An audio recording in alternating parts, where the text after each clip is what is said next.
ভালোবাসি। আমি তোমায় এত বড় কথা বলি না, পার্থ চ্যাটার্জি যদি নির্বাচনে দাঁড়ায় আমাকে হয়তো সেই প্রতীকেই ভোট দিতে হবে, কারণ আমি ওনাকে এতটাই কৃতজ্ঞ আমি ওনার কাছে, সেটা পলিটিক্যালি নয়, পার্সোনালি। কিন্তু পলিটিক্যালি যদি তুমি জিজ্ঞেস করো আমাকে, পার্থ চ্যাটার্জির সাথে আমার রিলেশন অত্যন্ত খারাপ জিনিস করেছে পার্থ চ্যাটার্জি আমার সাথে। আমি এখানে বলেই না, Partha Chatterjee has done A blunder with me, যেটা পার্থ চ্যাটার্জির আমার সাথে করা হয়নি। সেই জন্য পার্থ চ্যাটার্জি আমার শত্রু নয়, কিন্তু পার্থ চ্যাটার্জির সামনে বসে আমি কিন্তু পার্থ চ্যাটার্জিকে বলবো যে পার্থদা তোমার এই ভুলগুলো ছিল, কারণ আমি পার্থ চ্যাটার্জিকে ভালোবাসি। তার যা কিছু হোক, দুর্নীতি হোক, সেটা পাবলিক ঠিক করবে। ব্যক্তি পার্থ চ্যাটার্জিকে আমি কিন্তু এইভাবেই দেখি। তাহলে আমি ক্লিয়ার করলাম। আমি দুই বিধায়কের কথা তুমি বললে, রাহা সওয়াল বেহালায় যে গ্যাপ, কোনো একজন নেতৃত্ব নিশ্চয়ই কাউকে নমিনেশন দেবে, তবে আমি এদের দুজনের কারুরই নমিনেশন চাই না বেহালায় এরা দাঁড়াক।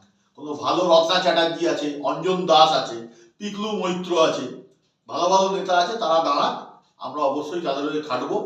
কিন্তু একটা মনের মধ্যে, পিকলুদাকে আমি খুব শ্রদ্ধা করি বলেছি, পিকলুদাকে আমি 100% বিশ্বাস করি, 100% চোখ বুঝে বিশ্বাস করি।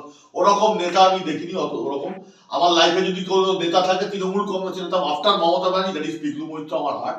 আর একজনকে আমি খুব শ্রদ্ধা করি, এক সময় আমাদের সাথে পার্টি করেছে, পার্টিতে আমাদের সাপোর্ট দিয়েছে, আজও দেয়, অনার দেয় কর্মীদের, অঞ্জন দাস। এই দুজনের কথা আমি বললাম। এ বাদে কিন্তু আমার কোনো তৃণমূলের বেহালার নেতাদের আমার অপছন্দ। পরের প্রশ্ন চলে যাচ্ছে। বলুন।